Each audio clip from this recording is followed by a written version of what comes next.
Hello, quilters. This lesson is about the clamshell quilt.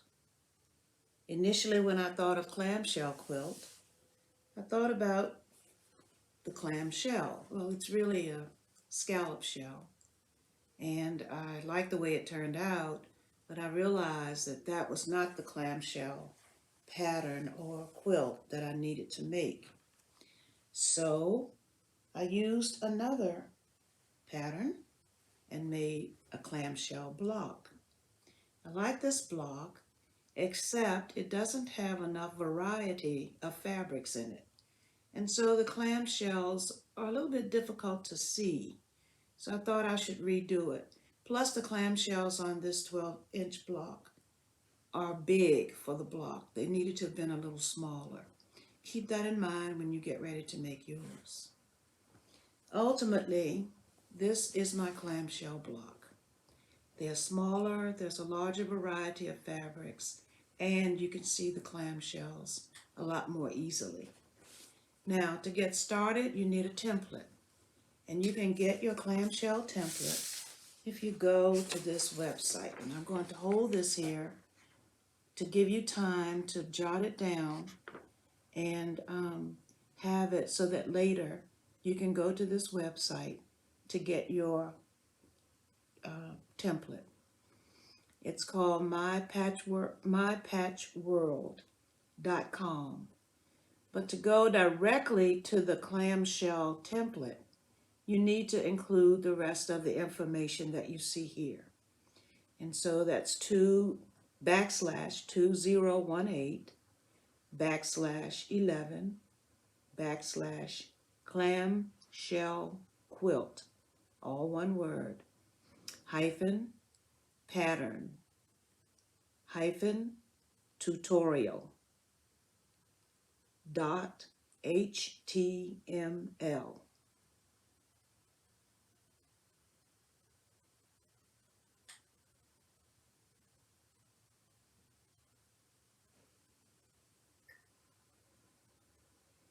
Okay, when you get to the pattern, you can print it out as I did here. But notice it's very large. It's a 6-inch pattern. So it's designed for you to make a 6-inch clamshell. Well, that's bigger than what I needed for my purposes here. So I just put the pattern on my printer and I reduced it at least by 200%. And so the clamshell pattern or template that I've used is this size. And you can see the difference in sizes right here. So you want to do the same thing. The one good thing about getting this pattern from that web address, you can make any size clamshell you want. You could reduce it maybe 10%, maybe 100%, maybe 150%, or maybe just 25%. You really have something very, very valuable in your hand once you print this out. And so hang on to it so that you know that later on, if you want to make another clamshell block or quilt, you can make this clamshell whatever size you desire by just using your printer and adjusting the size. Now, when I get templates and I have to print them out, I need them to be nice and stiff for use. So what I do is I get old folders. I have lots of old folders. And I take old folders, I glue the pattern to the folder using rubber cement. I love rubber cement because it's easier to clean up after. If any of it spills, you let it dry, you just rub it off. It's like rubber, and it really adheres. So I just glue the paper down to the folder. Sometimes I have 2 folders. I think in this case, that was 2 folders. Glue the 2 folders together, put the pattern on it, let them dry at least 24 hours. And then when you cut your pattern out, you're cutting out the folder as well, and you have a nice stiff template that you can use for your purposes. Just an aside. And initially I did adhere this big one to some folders. And I thought, no, you're not going to use that. So let's put that over there. This one we don't need. Now, I make 2 copies of the template, and I adhere both copies to folders. And this is why. I need this one for cutting the fabric out. And I need this one to help me with ironing the seam allowance over the top edge. So I have 2. One that they're the same size, of course. And this one, I used it to cut the fabric, as you'll see in a minute. And then this one, I used to help me press that edge in, that seam allowance. And you'll notice that when I lay one on the other, you can see the seam allowance. You see that right there? Well, the seam allowance on the fabric has to be pressed in at the top. And this helps me to do that. And I will demonstrate that later.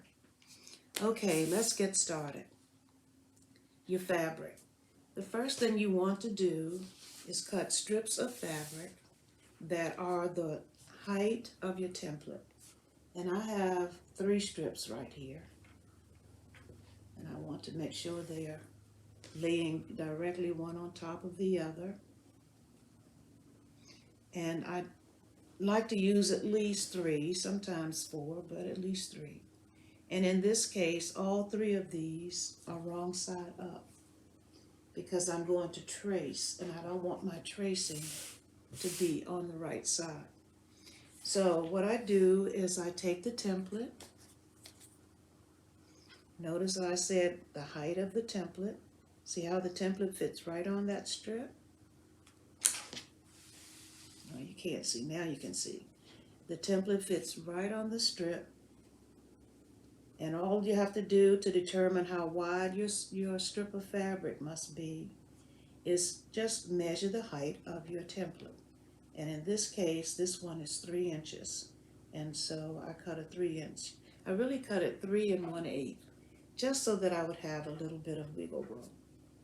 And now I'm not going to try to cut around this. I like to trace around it first. So I'm going to try my old faithful lead pencil first. And if I can see that, then I'll know I'm okay. Otherwise, I will get another marker. And you just find the marker that works on the piece of fabric you're using. And notice I have all 3 of these pieces of fabric together.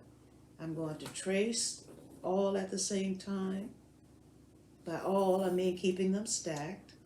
And then I'm going to cut all 3 of them at the same time. So let's see. That's a little difficult to see, but I can make it. And you may not be able to see it. Let me see if I can do it in white so that you can see it. Don't know that I'm going to get back in the exact same spot. But when you're tracing yours at home, you'll make sure that you'll use something that will make it easy for you to see your tracing. And if I wanted to, or needed to right now, I would just go to the next one here. And maybe I'll trace this in white so that you can see it. I know the pencil isn't working for you. And you may have colored pencils at home, and if you do, keep trying colors that work. The one thing about this pencil now that is not so good is it's beginning to get dull. It doesn't have a point on it. And that can affect the accuracy of your template. So you want to constantly sharpen your pencils and keep a good point on them so that your template is as accurate as possible. There we go. Maybe you can see that tracing. I'll hold it up. You can see that I've traced around there. All right, and here's what I'm going to do next. So the next thing that I want to do is put some pins in here to hold the 3 fabrics together so they don't slip and slide while I cut them. because this way I can cut several of my pattern pieces at one time, and I don't have to do it strip by strip. And if you are using sharp scissors, you can do the same thing. I didn't try to do more than three strips at a time, but maybe your scissors will be larger and sharper, and you might be able to cut a few more. And so I do put pins so that everything stays in place. I think most of you know now, if you've seen any of my other videos, that I do believe in pins because I want accuracy. So I don't think that there's any shame in using lots of pins.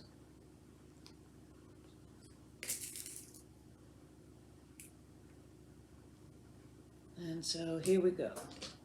I'm going to cut this first one. I just cut it from the stack. And in this case, I'm just cutting down between the two clamshell patterns that I traced. And now I just cut them out, and the pins are keeping the fabrics together for me so that the bottom fabric is exactly where it needs to be, just like the top and the middle fabrics are.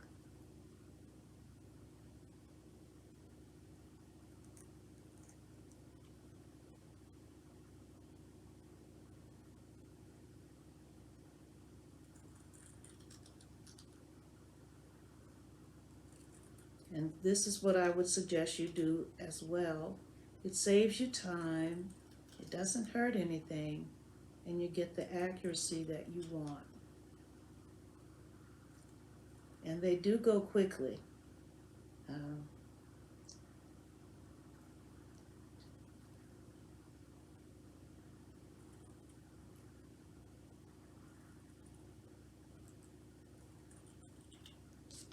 And so we have 3 clamshells cut out, and excuse me, and here they are so that you can see them by having the fabric stacked. So I have 1, 2, 3. Now these are on the wrong side. Remember, I told you that because I didn't want to draw on the right side of my fabric. So I just turned them over. And there are our first 3 clamshells for our block.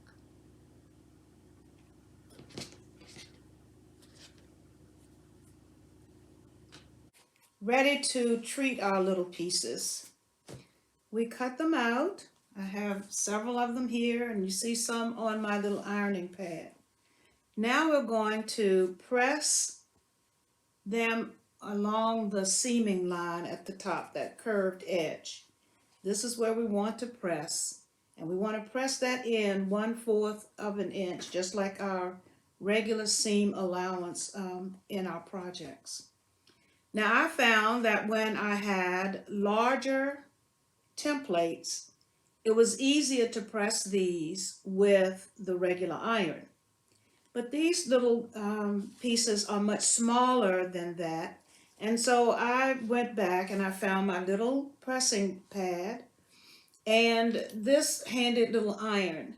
Now, if you don't have one of these, that's fine. You can still press at the ironing board, but just be very careful about your fingers because you're pressing something very small with a big iron at the ironing board. But if you do have one of these little irons, and you've not used it or you're wondering what you can use it for, this project is excellent for that. So you want to get that out, get it nice and hot, and we're going to press these edges down. Now, I do want you to notice one of the things that we don't want to get is this. You see the little V right here at the top? We're going to try to press so that we can avoid getting these V's. I can't tell you that all of them won't have it, but when I did see them, I have tried to go back and get them out. So that's what I'm going to do with this one, is try to press it in such a way that I don't have that little V in there. And when you use your iron, whether it's your regular iron or if you've got a smaller iron that you use for your sewing, you want to get it nice and hot. And this one hasn't come on yet. And it's going to work best for you if it works best when you turn it on.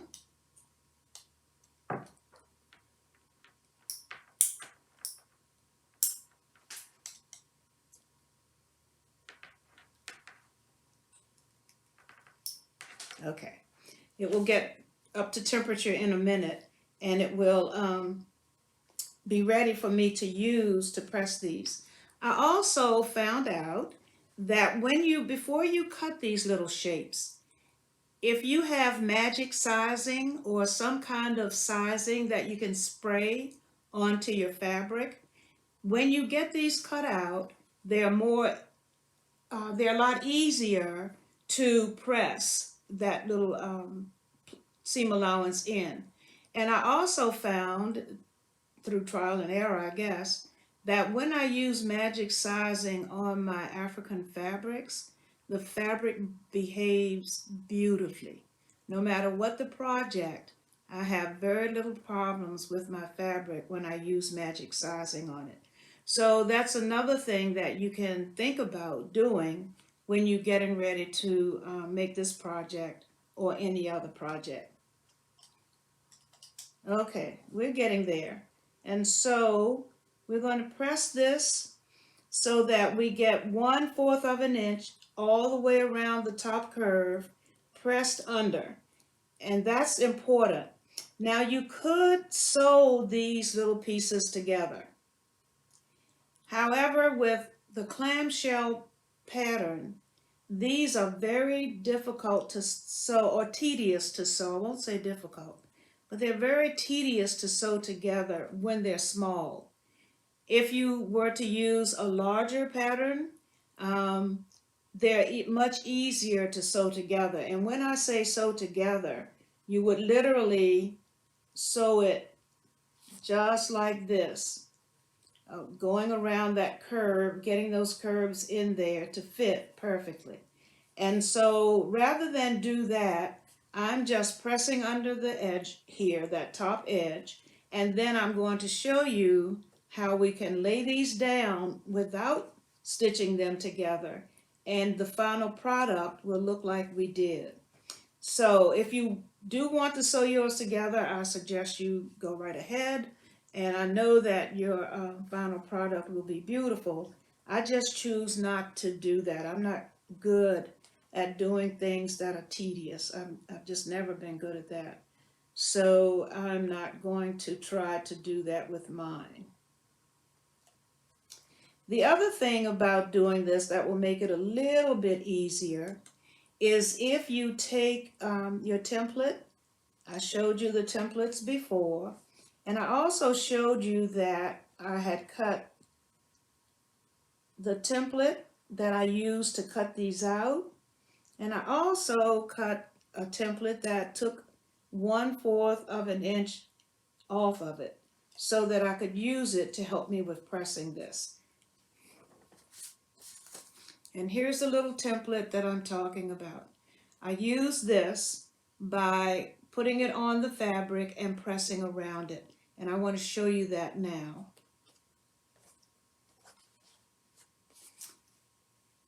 Wrong side up. This is the wrong side of my fabric here. And I'm going to lay that template down on the fabric so that I have a 1/4 of an inch seam allowance all the way around the template. Just like that. And then I take my iron, whether it's this iron or my big iron, or if you have a smaller iron that you keep nearby for all of your sewing projects, that doesn't matter what size iron you're using, you're going to do the very same thing that I'm about to show you. Using your template, you can take your iron, push the fabric over the template, and press it down. Now, some resources I saw suggest that you trace that seam allowance, that you would take a marking pen or pencil and go all around the edge of this template and trace it, and then fold it in on the tracing. I didn't choose to do that because I don't think I would be able to see the tracing that easily.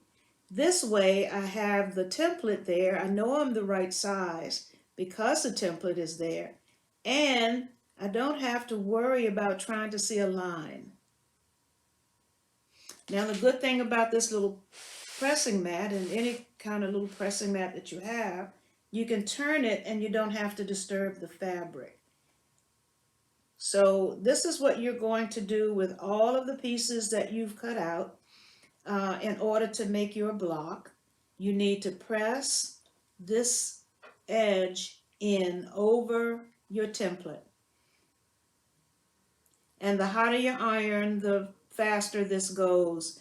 And I just didn't get this iron hot enough before I started filming. But it's getting there now. Because my template is a little bit thick, remember I used two old folders to make the template nice and stiff. Because that thickness is in there, I'm going to go back and press one more time when I take the template out. So here we go. We'll take the template out, put it aside. You can see though that edge has been pressed down. I hope you can see it. Let me hold it up. You can see that edge has been pressed. You know exactly where it was pressed. And so now I can take my iron and go back over that and make sure it's nice and flat, or as flat as I can get it. And I did spray this fabric with magic sizing before I cut my shells out of the fabric. I find that magic sizing works best. I don't use a spray starch. Sometimes they leave a residue, and they can also get the fabric stiffer than you want it. But I find that with magic sizing, the fabric is just the way I want it, and it behaves beautifully. All right, now that I've pressed it from the wrong side, I'm going to try from the right side as well, because the more I can encourage the fabric to lay down, the easier these are going to be when I get ready to sew them on.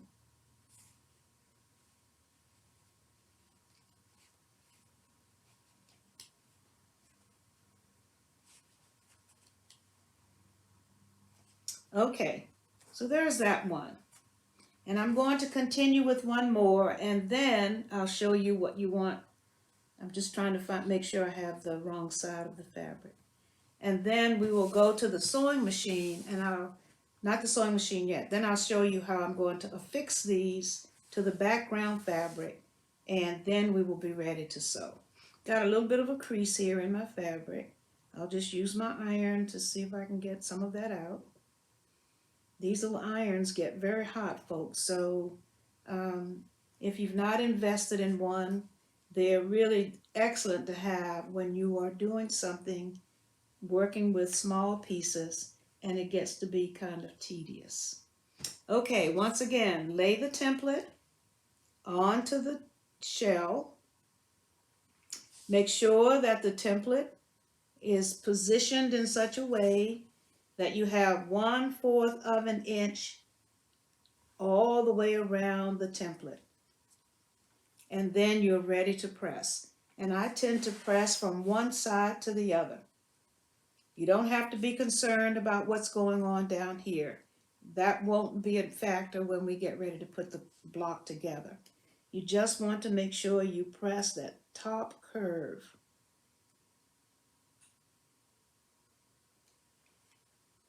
And remember, I'm going to press this several times from the wrong side, and then I'm going to give it a good pressing from the right side. Also, if you have a small pressing surface like the one I'm using, make sure you get that out. It's perfect for working with these little clam shells. And also, doesn't matter what size clamshell you chose to use, you still, with the method I'm showing you today, you still need to press that 1/4 of an inch seam allowance down. And as I told you before, when you go to the website to get your pattern for your template, the template is going to be a 6-inch template. And you will want to make it the size that you want, unless you want it to be 6 inches. For one 12-inch block, that 6-inch template is kind of big. It would be perfect if you were making a whole quilt. But you will decide what size template you're going to make. And because you want to make sure your template works with your 12-inch block.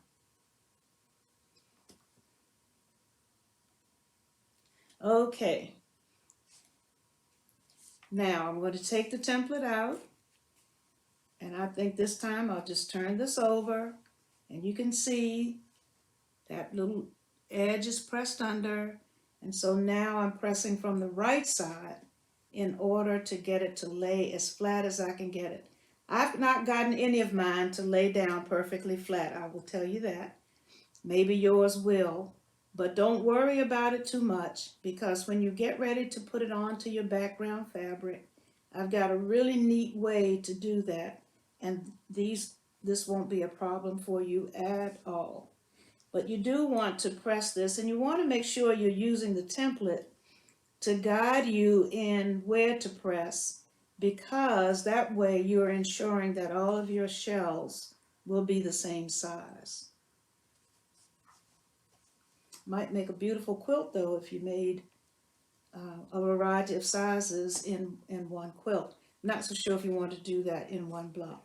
Okay, we've got them all pressed. I had pressed most of mine earlier, and here they are. And so the next thing we need to do is figure out our way to get them affixed onto our background fabric, and I'm going to show you that next. Okay, now the next step is to get the things together that we need to adhere our little clam shells to our background fabric. And so the first thing you will want to do is to cut a piece of background fabric 14 inches square. Now we're going to eventually trim this down to 12.5, but I like giving myself a little leeway. I could say cut it 13 inches square, and if that's what you choose to do, that's fine.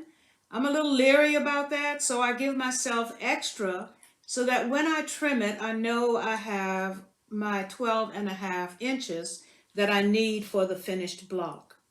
You will also need to cut a 14-inch square of fusible web, where it's fusible on one side, you see the shiny side, and it's non-fusible on the back of it. So you need a 14-inch square of the fusible web. And when we get ready to use this, you're going to use it with the fusing side up. So I'm just going to take the background fabric off of the table for right now, because I don't want that to become a distraction. We will get to that in a little bit when we get ready to sew. Right now we are going to put our clam shells on the fusible web, and I'm going to use pins, and I'll also tap it a little bit with my small iron that you saw. But this is how we will eventually get our clam shells assembled. They will stay in one place once this is pressed, and then we can just sew this to the background fabric. So here we go. In order to use this, you can't put any heat on your cutting board. So I have a pressing mat, the wool pressing mat right here that I'm going to use. And I'll start putting my clam shells onto this mat. And I like to work from the top down. So I've got the top closest to me. And I'll get all of my little clam shells over here and start organizing them. And I'm just going to lay them down right here. Now, one of the things that I should do first, I need to know where the center is. I like working out from the center. So I'll just fold this in half, get a crease, and then I can put a clamshell in the center of my fusible web. And remember, the fusing part is facing you because you're going to affix the clamshells to this fusible web. And I'm going to start by putting pins in them to hold them in place. But then in a little while, I'm going to just tap them with the iron, my little iron, to make sure they're in place. Don't want to tap them just yet because I want to make sure that at least one row is straight and everything is where it should be in that row, and then I'll be ready to move on to another row. And if I begin to fuse them too soon, I can't move them.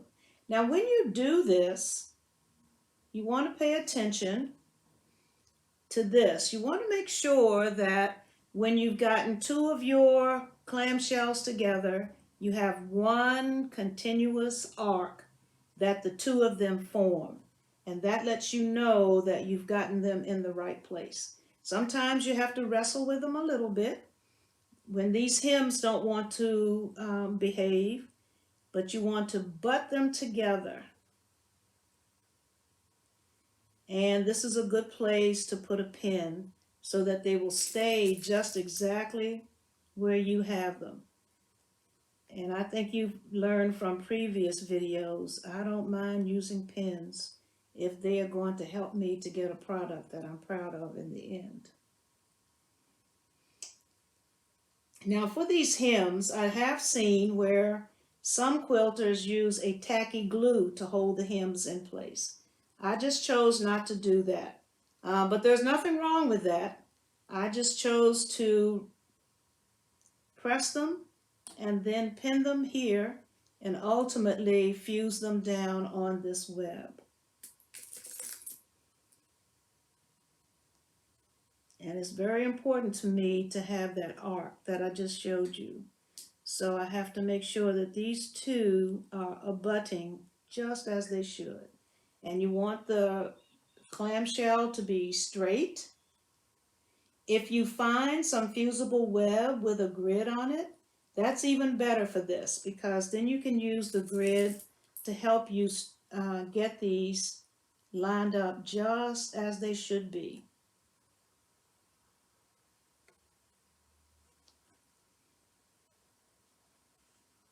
And now, what to do when you get to the end.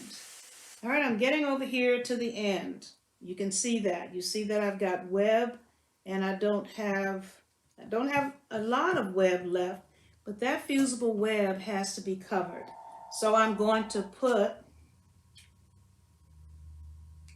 oh, come on. All right, so I need to put a shell over here on the end and it will hang off of the end, and that's going to be okay because ultimately we're going to trim this down to 12.5 inches anyway. So let me choose a shell and we just put it here this way. Don't worry about the fact that it's hanging off the side. You have to finish that row, and once the row is finished, then you've done your part. And each time I'm just pinning these to make sure they abut as they should. Okay, that's this half of the first row. And now I'm going to move to the other end of the first row. And I just have all kinds of little fabrics here that I cut. I also cut some black fabric because, you know, when we put black fabric in the middle of some of our African fabrics, it just makes them sing and dance and jump up and down and just have a good time. So I do have a couple of black clam shells that I'm going to put on here.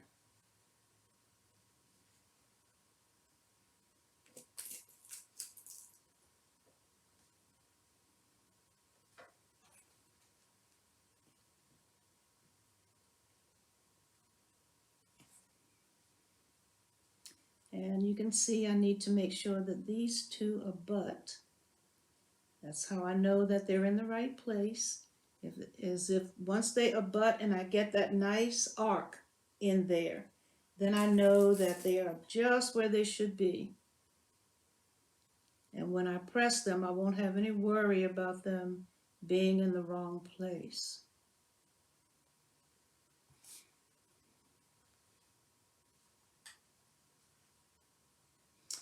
And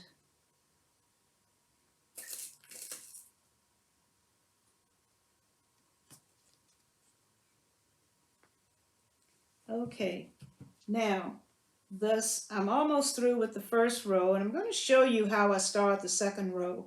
And then I might not make you sit through watching me put all of them on here, but I will certainly come back and let you see what they look like before I take them to the sewing machine to stitch them down.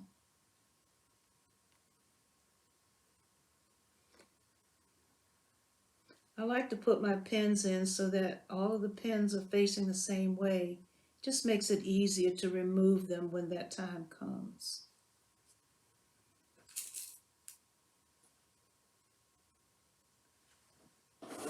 And I see I have a couple that are not doing that.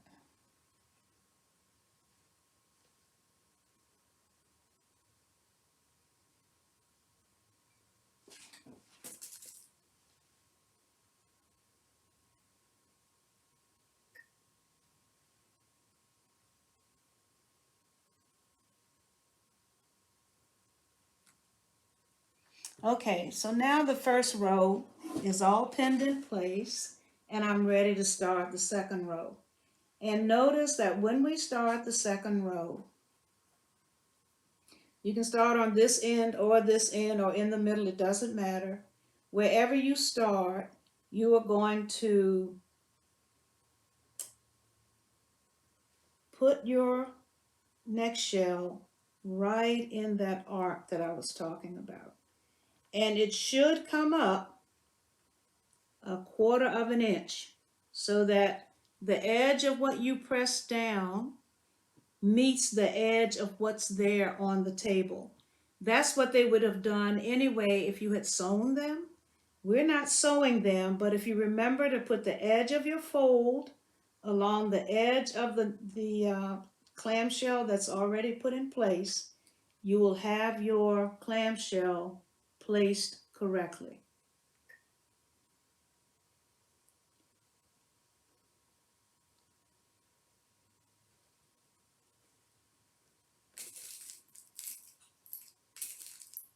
And notice I didn't necessarily start at the end. Could start anywhere I wanted to because I have these arcs that are laying here waiting for the next clamshell for the next row. And you just want to be careful that those edges do line up. And when they line up, you've got just what you want it to be.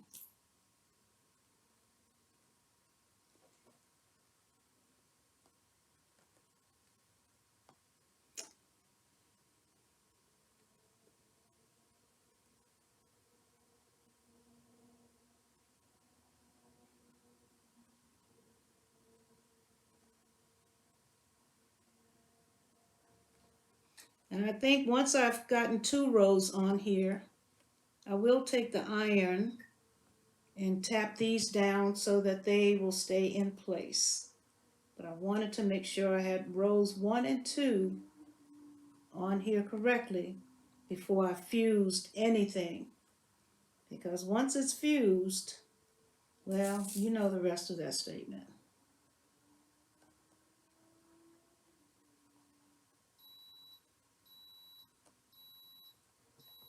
Okay, so now I can put another clamshell anywhere I want.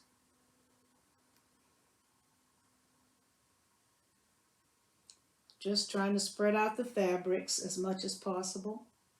But here again, I can go right here and get this one on. So I'm going to continue this, and then when I get them all on, I'll come back.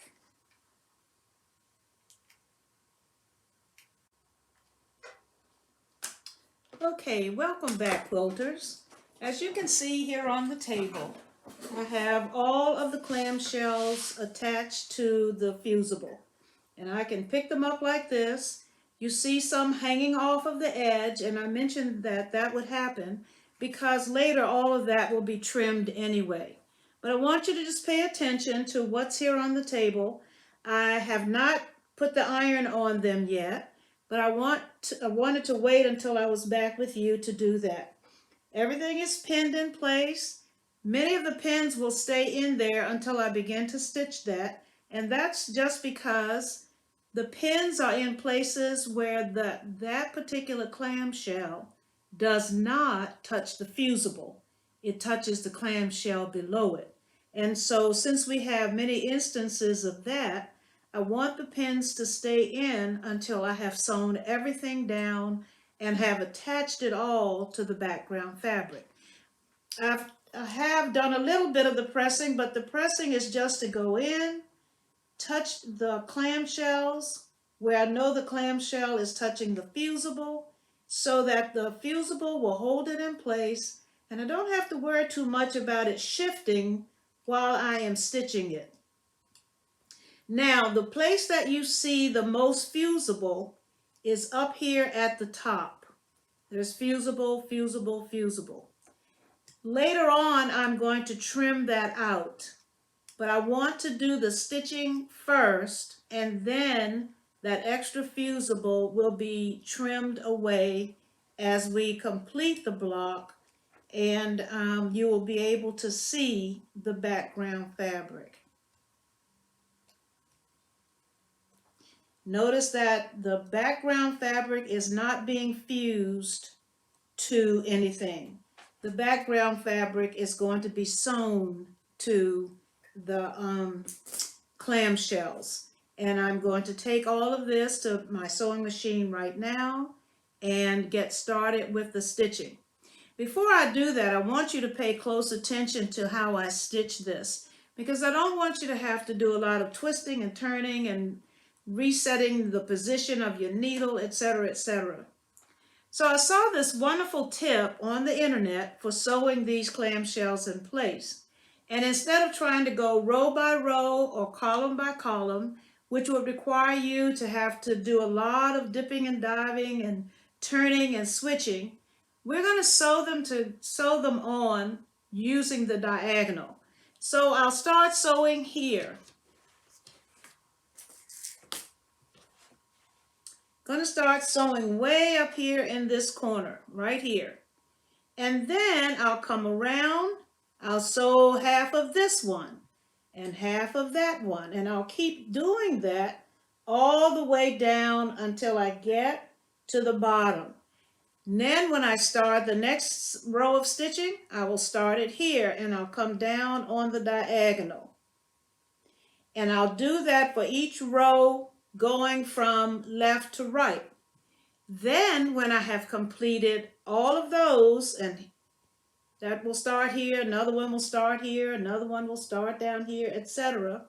All I have to do is turn it around and follow the same pattern, stitching on the diagonal, and all of it will be stitched down without my having to do a lot of turning. And you're going to see that while I'm stitching. So I'm going to the sewing machine and get set up for you there.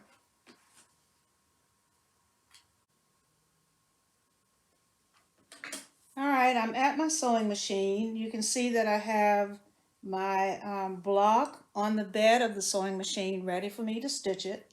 And I'm going to start stitching right here where I showed you earlier, right on this first clamshell, coming down diagonally, doing just the first part of that.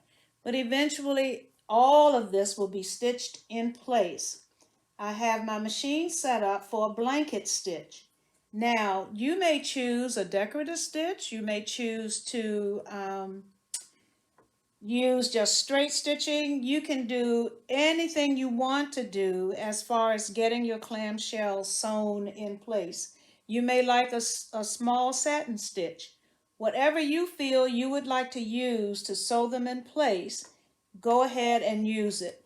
I've got the background fabric back here, that beautiful beige batik that I love so much. That's my background fabric, and I've got everything ready for me to start stitching.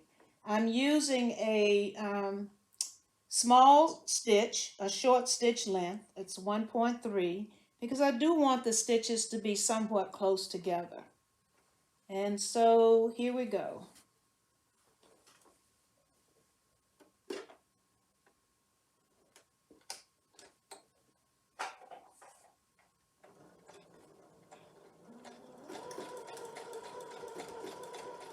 And of course I have to remove the pins that are in the way. There's no such thing as stitching over pins, even if your sewing machine manufacturer told you that your sewing machine will do that. Don't, because that is hard on a sewing machine.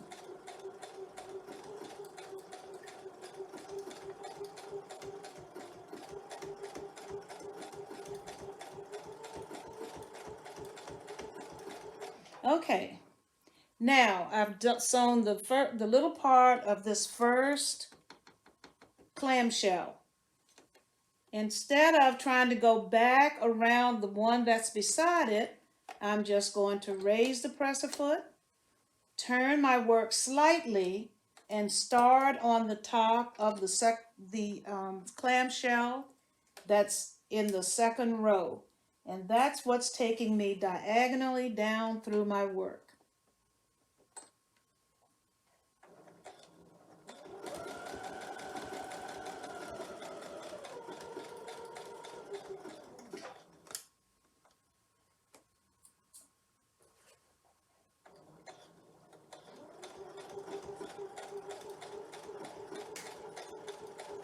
And I'm just going to show you this one row, and then you'll have the idea and will be able to do the other rows on your own.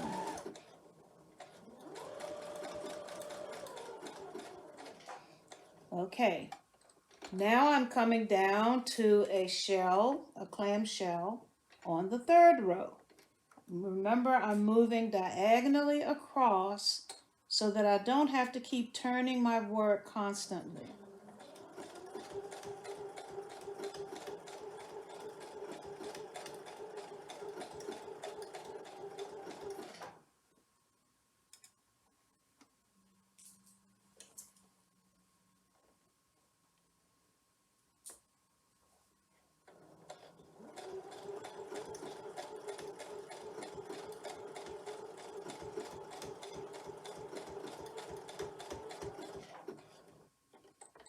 And I've got a pin in the way. I have to do something about that.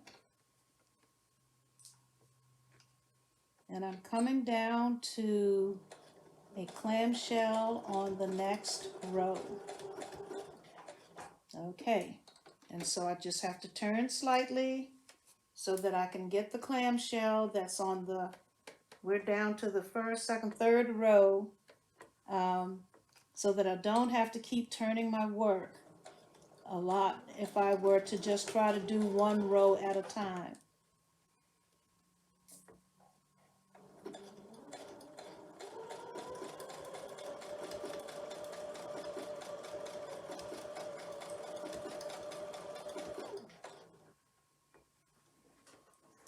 And when I finish this row, I'm going to show it to you up close so you can see exactly what I mean.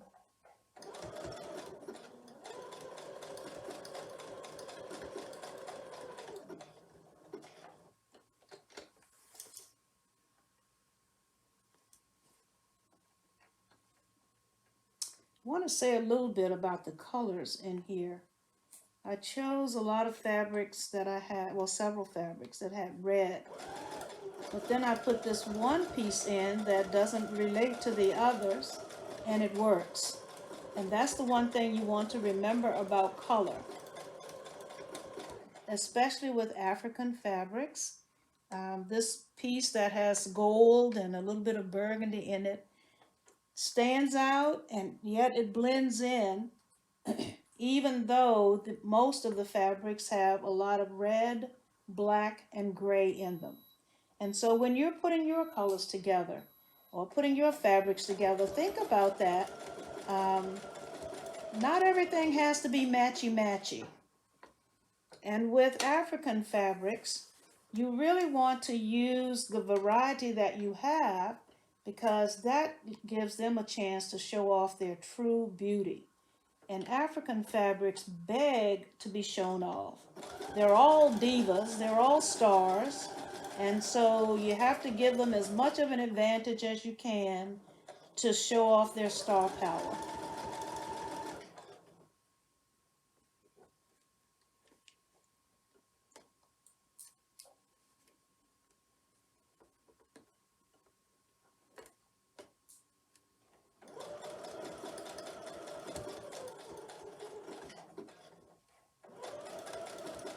Okay, I'm almost down to the bottom. Coming up to the next to the last row. And then I'm going to show you exactly what that seam looks like. Stitching may not be the best, but you will see what I mean when I say stitch it on the diagonal.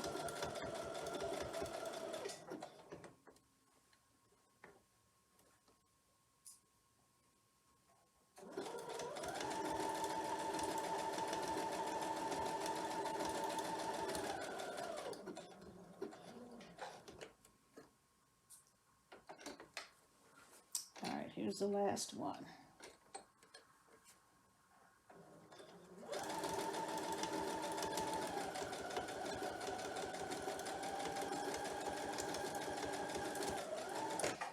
Okay.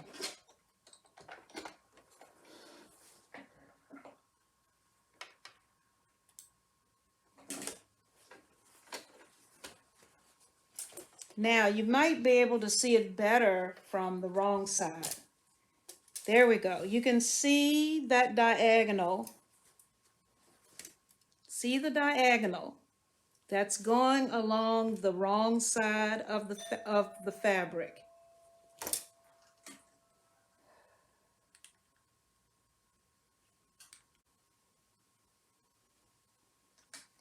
Okay, quilters, welcome back. Now I have sewn 1/2 of the clam shells to the background fabric. And you can't see it so easily on the front, but when you look on the back, you see all of the seams, and they are all diagonal seams. And so that's what you're going to do. You can see I started with this first long seam that went across the middle, and then I went here, here, and here, and I came back along here. That's what you want to do so that you don't have to do a lot of pivoting while you're stitching. This is a little bit of pivoting. So now that I have sewn 1/2 of each clamshell down, I'm going to go back in the other direction and sew the other 1/2 of each clamshell down. So let's look at the what we're working with. Look at the clamshell arrangement. And you see fewer pins because I took pins out as I sewed. And so here is where we can start. We can see that we have to sew this down, and we can start right here and go up and sew. And in this case, I'm going to go, I want my sewing machine to jump this direction. So I'm going to sew the other 1/2 of each clamshell in place. And I think I need to start, I'm going to start with this seam here. You can start wherever you choose, wherever you think you need to start. And then make sure you do the top of all of the other clamshells that have not been, that 1/2 of them have not been sewn in place. So I'll get started on this seam, let you see it, and then I'll go ahead and finish the others. And so here we go. And I'm still using that hem stitch because I want it to look the same throughout. And here we go. I didn't have to change any of the settings on my sewing machine. I'm just sewing in the opposite direction now.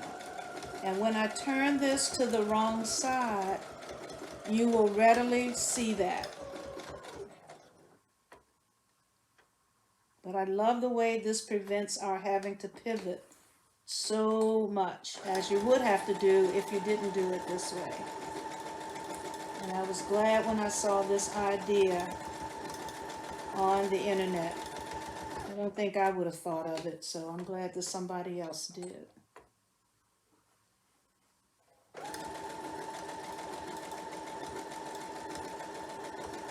This goes a little bit faster because so many of the pins have been removed, and I don't have to stop to remove pins as frequently as I did before. And the same thing will happen for you.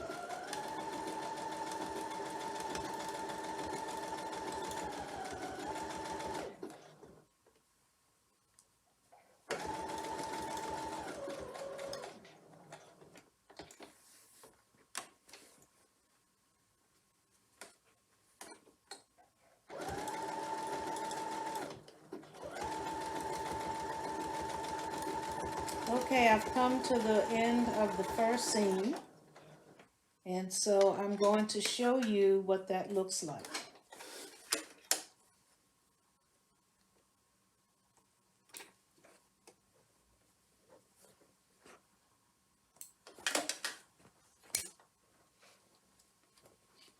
Okay, I know you can, it's kind of hard to see with that light back there. But here is the seam that I just completed. It's going across the other seams. I hope you can see that because it's going on the diagonal in the other direction. And that means that each of these clamshells have been sewn down both sides of the top.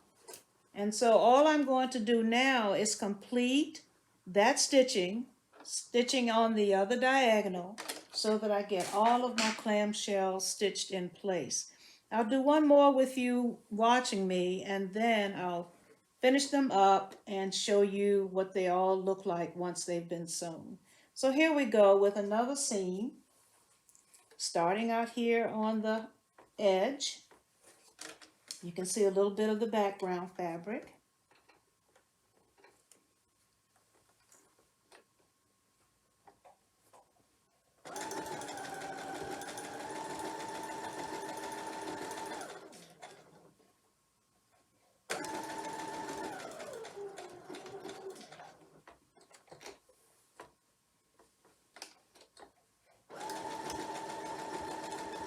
And this tells you really right where to stop on each clamshell, because you get to the place that has already been stitched.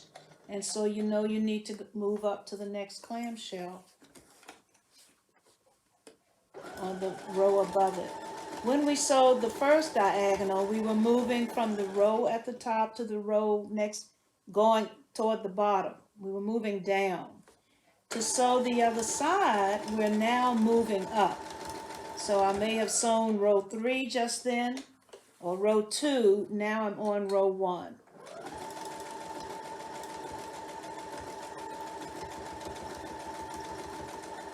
Now this is row 2, and here I go on to row 1, and that will be the end of this seam. Just a much faster process. And once I get around to where I had stitched it first, that's the end of the seam.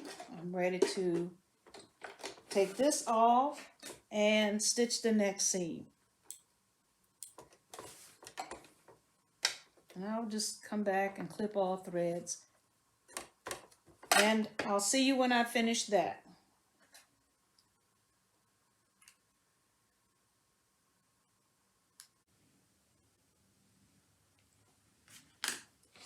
Here are all of our clamshells sewn down to the background fabric.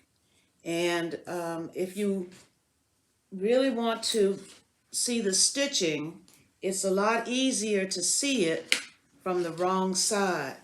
And so here we have it.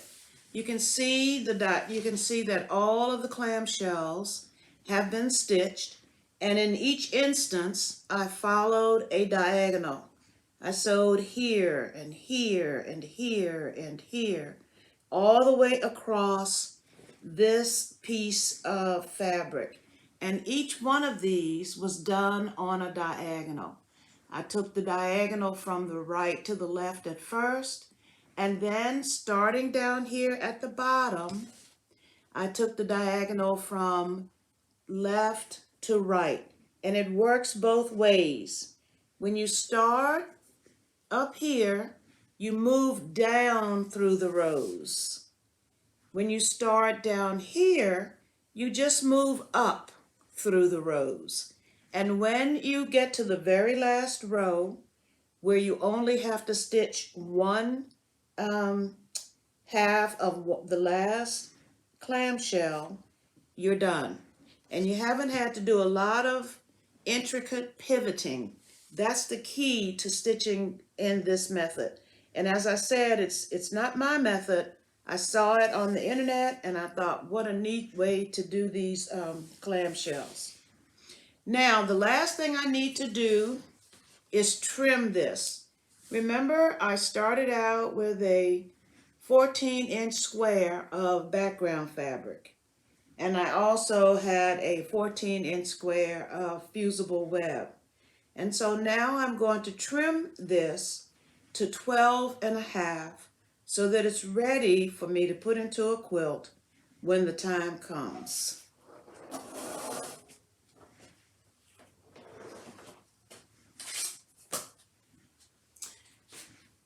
Since this is 14, it means that I must take 1.5 inches from each of the measurements.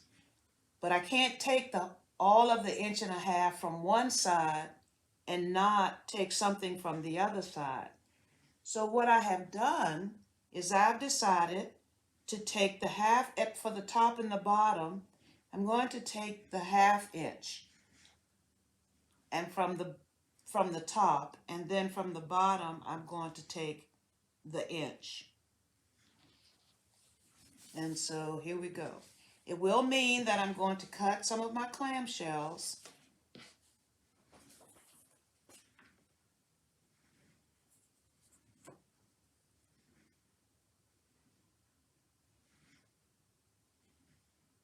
So here's the 1/2 inch.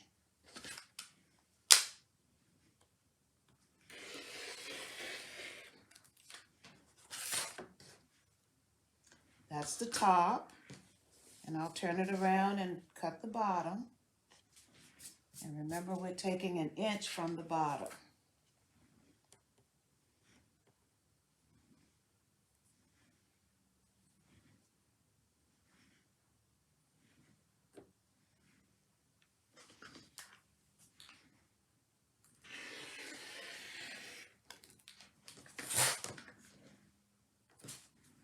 Okay, now I need to do the same thing on each side. I'll take 1 inch from this side because it's not as filled in as this side is not as filled in. You can see a lot of background fabric. So I'll take 1 inch from this left side and 1/2 inch from the right side. And I will have my 12.5 inch square.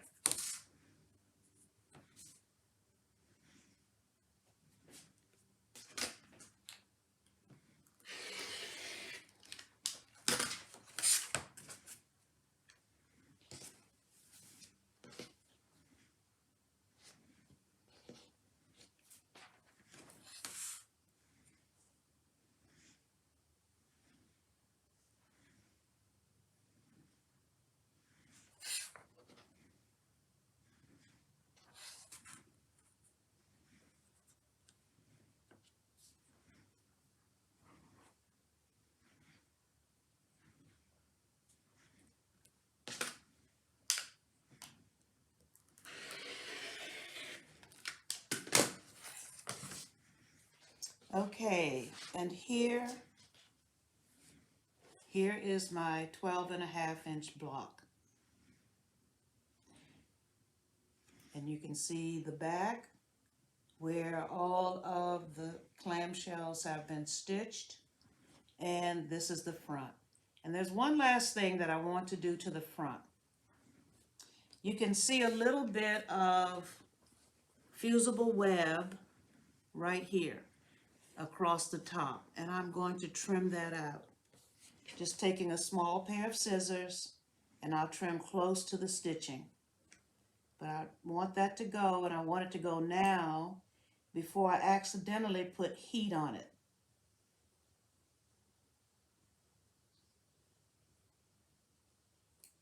Because it would gum up my iron.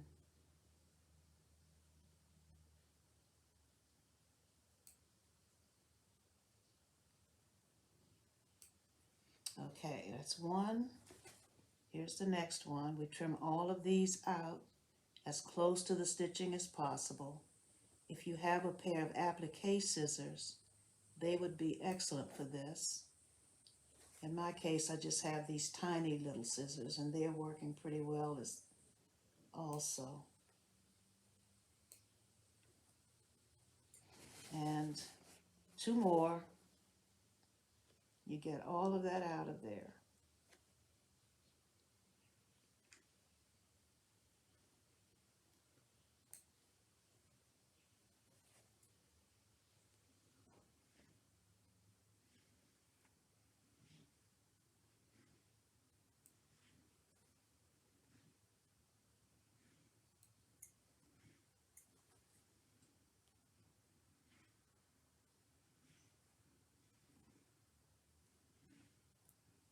Now, when you're doing your clamshell block,